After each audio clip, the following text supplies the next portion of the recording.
Here's a quick question. What's something important that happened to you in 1994?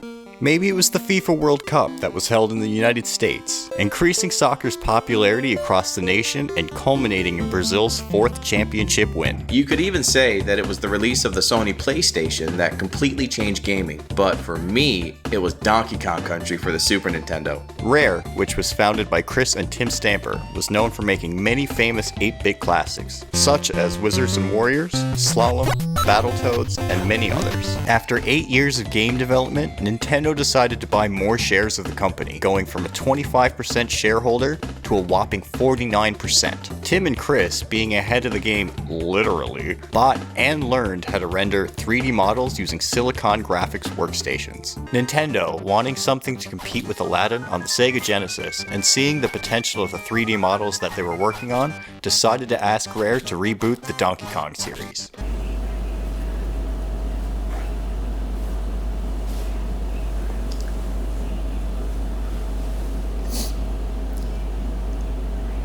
Can you make Donkey Kong for me? Yes.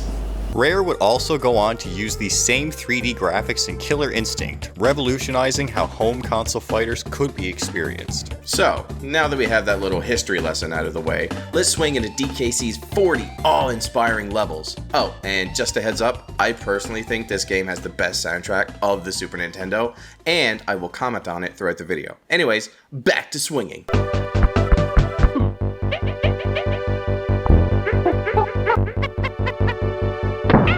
Breaking news. Local monkey Diddy Kong found victim of physical assault. Suspect still at large. The victim was found with a black eye and also subscribed to SuperMoistBois. Before Jordan dives into World 1, I want to take a second and talk about the intro theme. Hearing the trumpets as the Nintendo logo shines and sparkles immediately tells you how prideful they were to have this game on their system. They were like, yeah, look at us, we accomplished this. Followed up with an 8-bit jingle, then exploding into those sweet 16-bit tunes is a fantastic indicator for what you're about to hear. Hearing an electric guitar in any 16-bit title will always sound cool to me. I'm looking at you, Baby Bowser. I definitely took my time choosing my file as a kid, and whoo boy, Simian segue. Okay, first of all, I would leave the game on level select for hours just vibing with the music as a kid. But let's be honest for a second, doesn't the music match the purpose, like, perfectly? By that I mean, doesn't this music sound like someone's going on a nice walk? A jaunt, if you will?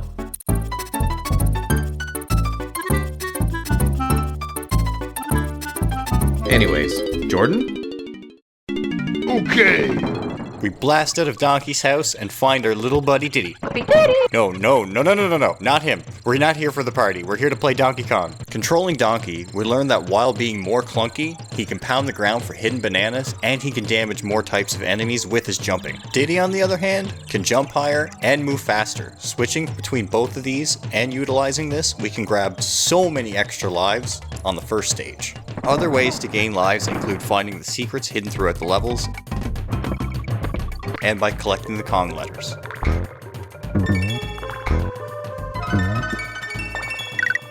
A quick thing to note is that you can roll as Donkey and cartwheel as Diddy, which you can jump out of mid-air if you're performing them over a gap. For jungle hijinks, I find it difficult to put into words just how much I love this song, but I'm gonna try. I think the song fits the level perfectly, especially for players who take their time to explore. It starts out subtle, jungle noises in the background and the bass giving the song a sense of build-up.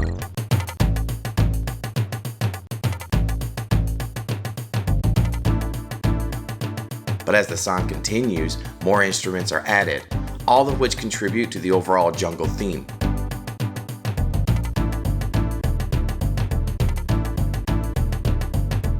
And when that bass drops, oh my god.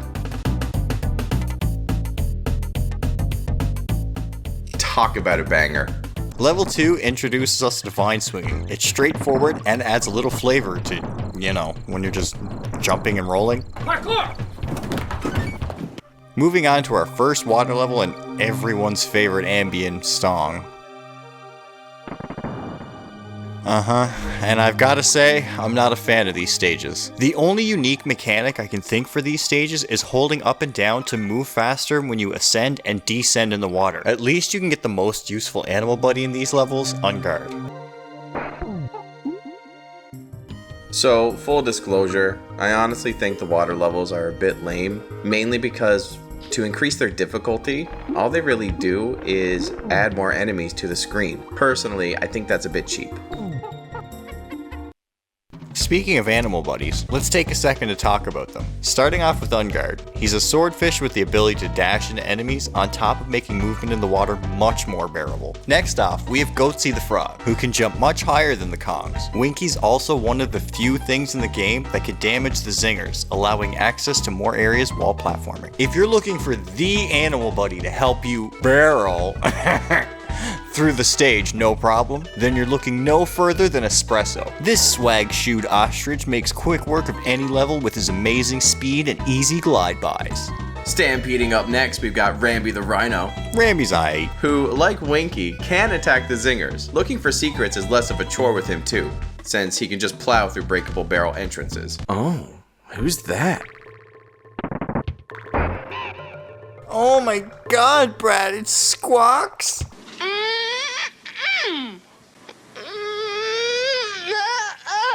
You know, it's funny, I really remember the mine stage with Squawks being hard on the eyes as a kid. Like, every time she turns around, I don't know.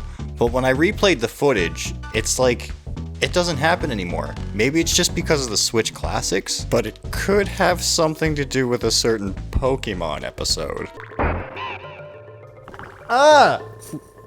Stop! Very Naughty is our first punching bag boss of the game. Like most bosses, except for a certain two, which I will get into later, it's just jumping on them while they do a really basic pattern of movement. I always like to crush his head with a big banana. World 1 complete!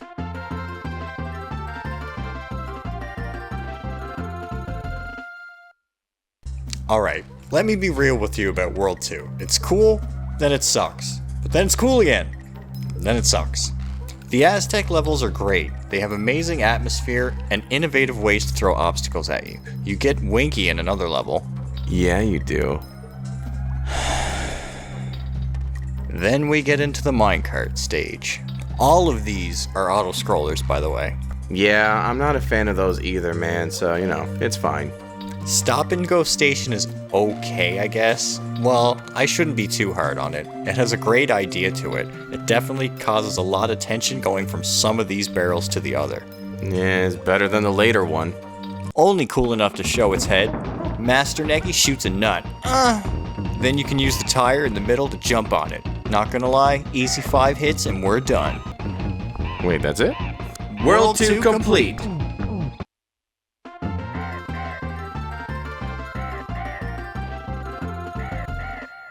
World 3 is by far the most memorable in my opinion. The beautiful forest levels mixed with the awe-inspiring treetop towns, and then we have more Aztec ambience. Count me in! As some of you may have already noticed, I haven't commented on a lot of the songs you would have heard up to this point, like the ones in cave levels,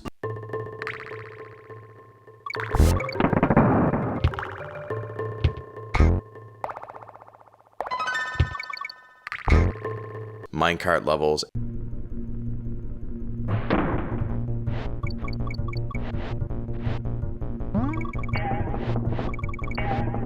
and so on. While I appreciate the atmosphere they provide, and they certainly are bangers in their own rights, there's not much else I can expand upon, as I simply think they're good for what they're trying to accomplish. However, that opinion takes a complete 180 when we get to the treetops.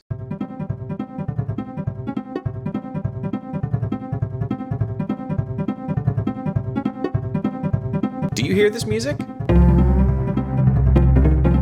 Never in my life did I ever want to climb trees more than when I hear this song. Now, for those who watched our Hugo's House of Horrors video, you know why I shouldn't do that. Real quick, let's talk about the barrels. Throughout the game, there has been some really solid platforming and animal buddies to further add to the enjoyment.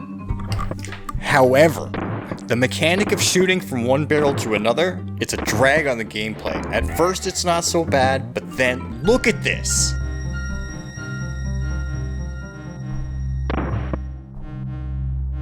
Back in World 3, we finish off with another underwater level, adding to what was noted earlier about just throwing more things on screen for extra difficulty.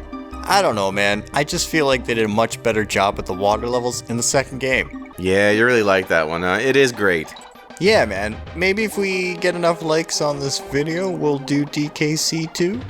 It's Queen Bee, finally, a boss with more than just bounce on its head. Instead, we have to throw barrels at her. After each hit, she can throw some pretty fast patterns, while you have to wait for her to change back from red to yellow. Crush her with another banana, and let's move on. World 3 complete.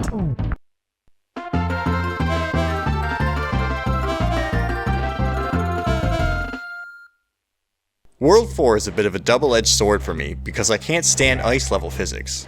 But there's definitely things that it gets right. We immediately get a great transition as the first stage starts up looking sunny and nice. Then, as you progress through the level, clouds start to form blocking the sun and causing a slight mood change as the light snow starts to fall. Talk about atmosphere! That light snow turns into a blizzard, combined with one of the toughest sets of barrel cannons the game has, and you have a match made in heaven! Oh, you knew I was about to make a comment here. This song, in my humble opinion, is the greatest example of bridging the gap between ambience and catchy.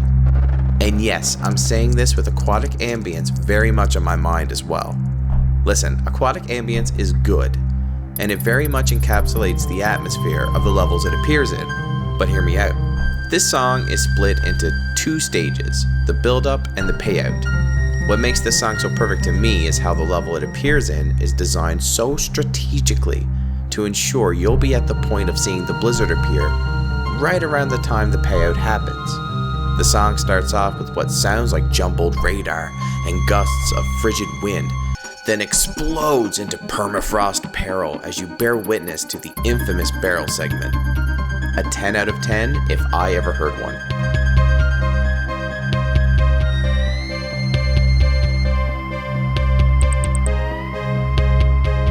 Enough about the ice physics and weather changes for a moment. I want to touch on this world's water level. It actually has a neat gimmick. Forgetting about the awesome palette change for a moment and focusing on, these things chase us through the underwater mazes, almost making it like a race. It's scary, and it gets an A+ in my books. The most memorable stage in this world is the Crystal Caves. The scenery is gorgeous.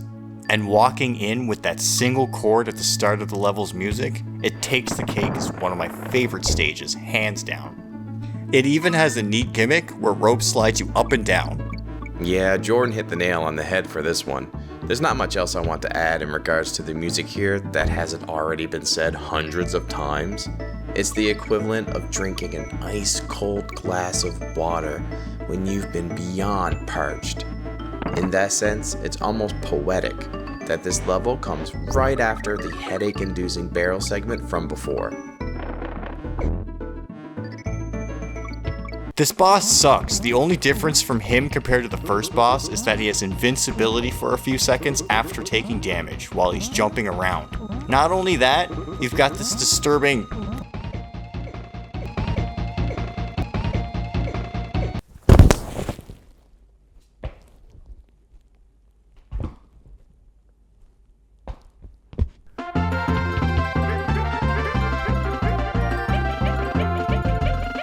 Going through the factory settings of these stages really helps spice up the level design in this world. The flaming barrels added with the tire bouncing takes the cake.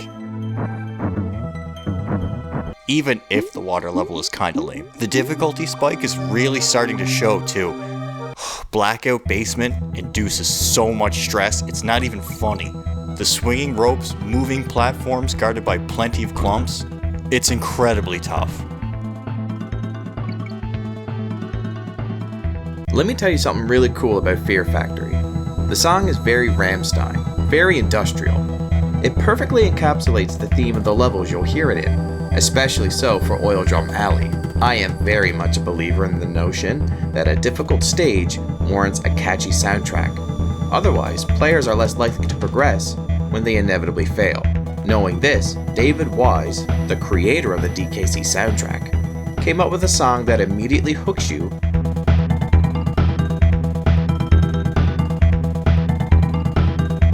with its catchy beat. A song style like Aquatic Ambience or even Northern Hemispheres wouldn't work here, as you absolutely need that beat to keep up your morale. The minecart stage actually switches things up too, with jumping out of the minecart, instead of the minecart jumping out of the tracks with you. This causes a huge dynamic when platforming.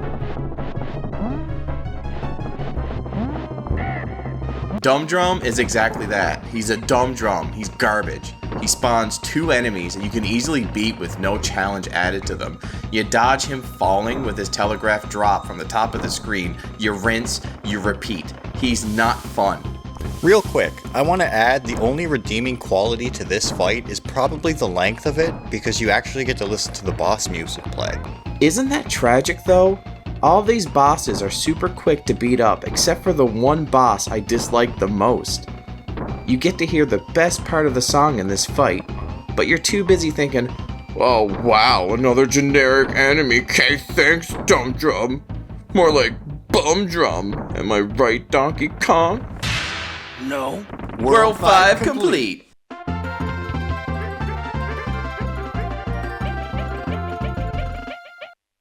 Right off the start, we start riding this platform for an auto-scroller. Oh, but wait, I have to gather fuel, and it has sections where I'm not locked onto a platform? Alright, I can get behind this. I really like how it keeps you from feeling this sense of urgency when collecting the next refill. Going into the caves in stage 2, I was starting to get fatigued from the cave sections, but they decided to throw Rambi right at the beginning. So talk about another great stage. From there, we go to the Misty Mines, and I've gotta say I'm a little disappointed.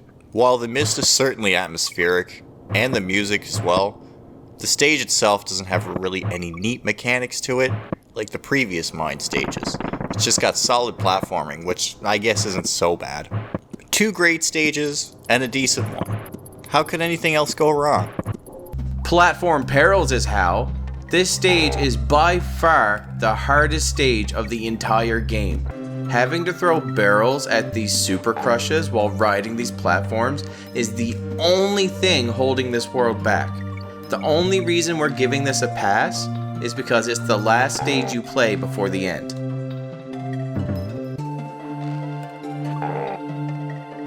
This boss is just the same as the second, just with more nuts. Garbage. God, what a waste. Like, they could have done so much. I can't believe it. He's green, he's mean, and I bet it smells unclean. He's the most memorable boss of the series, K. Rool. Or K-Rool? For I love you, King Karul, sir. Real talk though, this gets serious and fast. You can only damage him when he throws his crown. Not only that, after taking damage, he charges across the screen for each hit accumulated. He goes into a phase where cannonballs drop from the sky? Just look at this! Yes! 6 hits and he's down. Thanks for watching the video, everybody.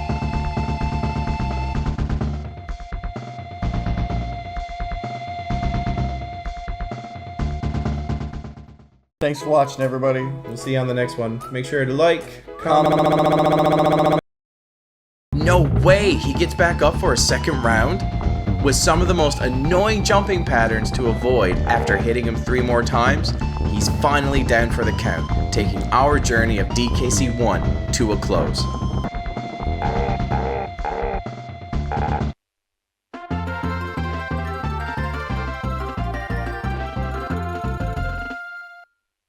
Donkey Kong Country, a 3rd place masterpiece. A game often considered the weakest of the trilogy. Jordan tends to agree, while I tend to think otherwise. Personally, I'd rather play the first one than the 3rd one, and I'd even be so bold as to say the 2nd one too. But what do all of you think? Leave a comment telling us what you thought about this game, and our favorite comment will be featured on our next video. Now, let's try that outro again, shall we? Thanks for watching, everybody. We'll see you on the next one. Make sure to like, comment, and subscribe. what he said. Next off, we have Goatsy the Frog, who can... What went in my ear?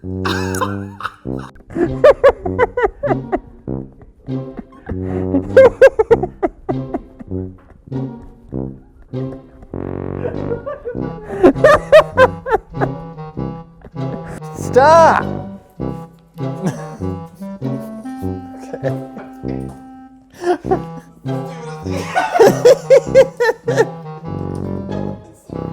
But I wanted yes. Yes.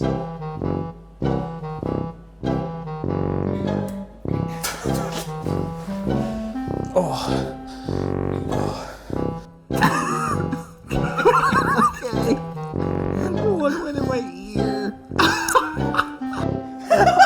In the beginning, for our intro, I wanted us to be like, hey, how's it going, guys? And I wanted us to have bananas. Give me a plantain.